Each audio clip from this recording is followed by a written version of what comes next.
Le conseil d'administration de la Banque africaine de développement BAD a approuvé récemment le décaissement d'une enveloppe de 67 milliards de francs CFA pour le financement du projet de construction d'un pôle agro-industriel dans la région du Bélier en Côte d'Ivoire. Ce montant est composé d'un prêt de la BAD de 42,2 milliards de francs CFA ainsi que d'un don et d'un prêt respectivement de 2,8 milliards de francs CFA et 21,8 milliards de francs CFA du Fonds africain de développement, le guichet de prêt de la BAD. D'un coût total de 81 milliards de francs CFA, le projet sera installé sur 2000 hectares dans la région du Bélier. Ce projet qui vise à conditions optimales pour attirer les investissements privés dans la transformation des produits agricoles permettra de contribuer à l'émergence d'un pôle agro-industriel dans la région du Bélier à travers une dynamisation des filières agricoles porteuses et une implication accrue du secteur privé, des jeunes et des femmes pour assurer la sécurité alimentaire et nutritionnelle au pays, explique à la BAD. Il prévoit de créer environ 19 000 emplois permanents et ambitionne de sortir 107 000 habitants de la région du seuil de la pauvreté. Ce projet agro-industriel de la région du Bélier est cofinancé à hauteur de 14 milliards de francs CFA par le gouvernement ivoirien et les bénéficiaires. Toutefois, selon le directeur général de la région ouest de l'institution, Janvier Litsé, ce projet ambitionne d'asseoir les conditions préalables à l'émergence d'un pôle agro-industriel au centre du pays comme premier agropôle pour transformer et moderniser l'agriculture ivoirienne.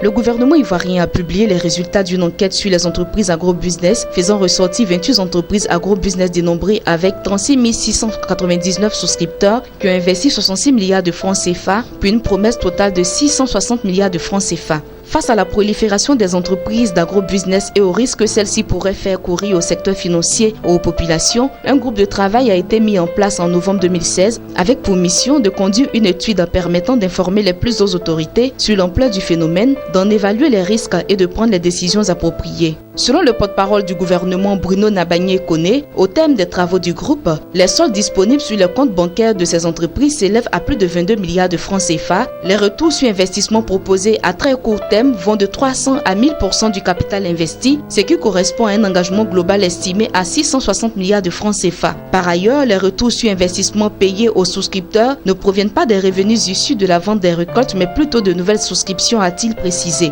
Le Conseil des ministres a donc invité les autorités judiciaires d'une part à accélérer les procédures en cours en vue du remboursement des souscripteurs sur la base des ressources disponibles sur les comptes des entreprises dites agro-business et d'autre part à engager des poursuites judiciaires contre les dirigeants sociaux des entreprises en faute. Lors de la cérémonie de présentation de vœux au nouveau ministre ivoirien de l'énergie Thierry Tano, le directeur général de la Petroci Ibrahima Diaby a déclaré qu'en 2016, le pays a produit 40 000 barils de pétrole par jour, soit 42,80% de plus qu'en 2015. Cette cérémonie a été l'occasion pour le directeur général de Petroci d'annoncer que la signature d'un nouveau contrat de partage de production a été enregistrée et les négociations pour de nouveaux contrats sont en cours. L'objectif visé par ces différentes actions est d'améliorer la production du secteur pétrolier ivoirien. Il a par ailleurs ajouté qu'un projet de construction d'un dépôt pétrolier ainsi qu'un réseau de pipelines sont en cours d'élaboration. Rappelons que la Côte d'Ivoire envisage de devenir un important hub énergétique dans la région ouest africaine à l'horizon 2020.